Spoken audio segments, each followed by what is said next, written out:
Hey guys, അപ്പോൾ NEET 2025 അതിന് almost 8 months ഉണ്ട്. സോ നമുക്കത് എങ്ങനെ ബെസ്റ്റ് ആയിട്ട് യൂട്ടിലൈസ് ചെയ്യാൻ നോക്കാം.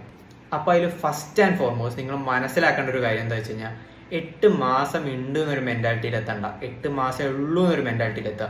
എന്താ വെച്ച് കഴിഞ്ഞാൽ ലാസ്റ്റ് 2 മാസം മിക്കവാറും ക്വസ്റ്റ്യൻ പേപ്പർ ചെയ്യണ തരത്തിലായിരിക്കും. അപ്പം നിങ്ങൾക്ക് ഇരുന്ന് ഓവർ പഠിക്കാനൊന്നും പറ്റില്ല. മാക്സിമം റിവിഷൻ അതൊക്കെ നടക്കുള്ളൂ. അപ്പോൾ നിങ്ങൾ ഒരു 6 മാസത്തിൽ എല്ലാം പഠിച്ച് തീർക്കണം. പഠിച്ച് തീർത്താൽ മാത്രം പോരാ, ഒരു 4-5 വട്ടം റിവൈസും ചെയ്യണം. സോ ടൈം അത്രയ്ക്ക് ഇല്ല നിങ്ങൾ മനസ്സിലാക്കണം. But it is comfortable enough to complete it. ഇനി നെക്സ്റ്റ് തിങ്, നിങ്ങളൊരു ഡേനെ ഷെഡ്യൂൾ ചെയ്യണം. ഇത് നിങ്ങൾക്ക് ഇപ്പോൾ ഇമ്പോർട്ടൻ്റ് ആയി തോന്നില്ല, but trust me, it is very important. ഈ ഷെഡ്യൂളിൽ നിങ്ങൾ മിനിമം 7 hours ഓഫ് സ്ലീപ്പും 1 hour ഓഫ് ഫിസിക്കൽ എക്സസൈസ് എന്തായാലും ഇൻക്ലൂഡ് ചെയ്യണം.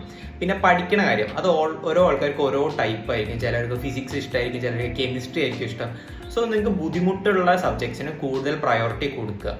ഇനി അടുത്ത ഇമ്പോർട്ടൻറ്റ് കാര്യം എന്താ വെച്ച് കഴിഞ്ഞാൽ, നിങ്ങൾ പഠിച്ചോ ഇല്ലയോ എന്ന് നിങ്ങൾ ഈ സ്വയം ഇവാലുവേറ്റ് ചെയ്യണം. അതിന് ഏറ്റവും ബെസ്റ്റ് ഓപ്ഷൻ വന്നിട്ട് ഈ വീക്ക്ലി മന്ത്ലി നടക്കുന്ന എക്സാംസ് ആണ്. അതിൽ എത്രത്തോളം മാർക്ക് വരുന്നുണ്ട് നോക്കുക, അതിൽ നല്ല റാങ്ക് സ്കോർ ചെയ്യാൻ നോക്കുക. അതിൽ കിട്ടുന്ന റാങ്കൊക്കെ തന്നെയാണ് ലാസ്റ്റിക്ക് ട്രാൻസ്ലേറ്റ് ചെയ്തിട്ട് നിങ്ങളുടെ നീറ്റ് റാങ്കിക്ക് വരിക. സോ മാക്സിമം എല്ലാ എക്സാമിലും നല്ല റാങ്ക് വാങ്ങാൻ നോക്കുക. ഇനി നിങ്ങൾ തലയിൽ കയറ്റേണ്ട ഒരു കാര്യമുണ്ട്. ഇത് ഓവർ 1 year നടക്കുന്ന എക്സാം ആണ്. അപ്പോൾ കുറേ പാർട്ടീസ്, കുറേ മാരേജ് ഫംഗ്ഷൻ, കുറേ ട്രിപ്പ് ഇതൊക്കെ വരും. പക്ഷെ മാക്സിമം എല്ലാം അവോയ്ഡ് ചെയ്യാൻ നോക്കുക. ഇപ്പം നിങ്ങളുടെ ചേച്ചിയുടെയോ ചേട്ടൻ്റെ ഒക്കെ കല്യാണമാണെങ്കിൽ ഓക്കെ, പിന്നെയും അക്സെപ്റ്റബിൾ ആണ്. ബട്ട് ബാക്കിയുള്ള എല്ലാം അവോയ്ഡ് ചെയ്യാൻ നോക്കുക. എന്താ വെച്ച് കഴിഞ്ഞാൽ നിങ്ങളിപ്പോൾ ഒരു റൂട്ടീനിൽ എത്തിയിട്ടുണ്ടാവും പഠിച്ചിട്ട്. എന്നിട്ട് ഒരു 1-2 ദിവസം ബ്രേക്ക് വരുമ്പോൾ തിരിച്ച് ആ റൂട്ടീനിൽ കയറാൻ കുറച്ച് ടൈം എടുക്കും. So better to avoid everything for the next 1 year. ഇനി അടുത്തതായിട്ട് എനിക്ക് പറയാനുള്ള കാര്യം എന്താ വെച്ച് കഴിഞ്ഞാൽ, നിങ്ങൾ കോച്ചിങ് ഇൻസ്റ്റിറ്റ്യൂട്ടിൽ ഹോസ്റ്റലിൽ നിന്ന് പഠിക്കണവരാണെങ്കിൽ നിങ്ങളുടെ ഫ്രണ്ട്സ് ഗ്രൂപ്പ് ഉണ്ടാക്കുമ്പോൾ ഭയങ്കര കെയർഫുൾ ആവുക. എന്താ വെച്ച് കഴിഞ്ഞാൽ കുറേ പേര് അവരുടെ ഇഷ്ടത്തിന് വന്നവരായിരിക്കില്ല, വീട്ടുകാർ പറഞ്ഞിട്ടൊക്കെ വന്നവരായിരിക്കും. അപ്പോൾ അവരുടെ ഗോൾ ഒരിക്കലും നീറ്റ് ക്രാക്ക് ചെയ്ത് ഡോക്ടർ ആവണം എന്നൊന്നും ആയിരിക്കില്ല. സോ അവരുടെ കൂടെ കിടന്ന് കളിച്ച് കഴിഞ്ഞാൽ നിങ്ങളെ കൊണ്ട് ഒരിക്കലും നീറ്റ് ക്രാക്ക് ചെയ്യാൻ പറ്റില്ല. സോ നിങ്ങൾ ഫ്രണ്ട്സ് ഉണ്ടാക്കുമ്പോൾ നിങ്ങളുടെ ഗോളായിട്ട് അലൈൻ ആവണ ആൾക്കാരിനെ മാത്രം ഫ്രണ്ട്സ് ആക്കുക. എന്താ വെച്ച് കഴിഞ്ഞാൽ they will motivate you to work harder. അപ്പോൾ keep that in mind.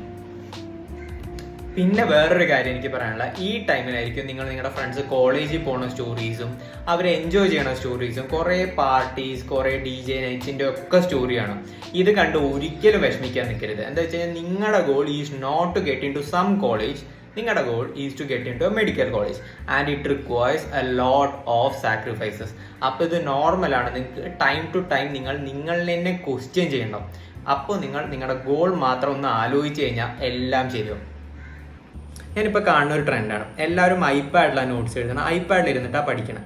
But അതിനേലും better ഒരു ഹാർഡ് കോപ്പിയിൽ നിന്ന് പഠിക്കണം. എന്ന് വെച്ച് കഴിഞ്ഞാൽ പേജ് മെമ്മറി വേണ്ട ഒരു കാര്യമുണ്ട് and it is very real.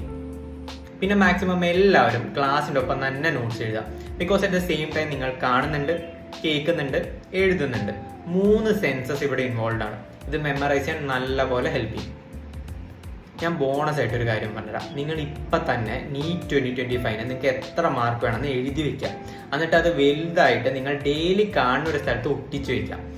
അതെന്താ കാരണം വെച്ച് കഴിഞ്ഞാൽ, അത് കാണുമ്പോൾ നിങ്ങൾക്ക് മോട്ടിവേഷൻ ഇല്ലാത്തൊരു സമയമാണെങ്കിൽ ഇറ്റ് വിൽ മോട്ടിവേറ്റ് യു. നിങ്ങളെ പഠിക്കാനും നിങ്ങൾക്ക് ആ ടാർഗറ്റ് അറ്റൈൻ ആവാനും ഒരു മോട്ടിവേഷൻ കിട്ടും. So do that.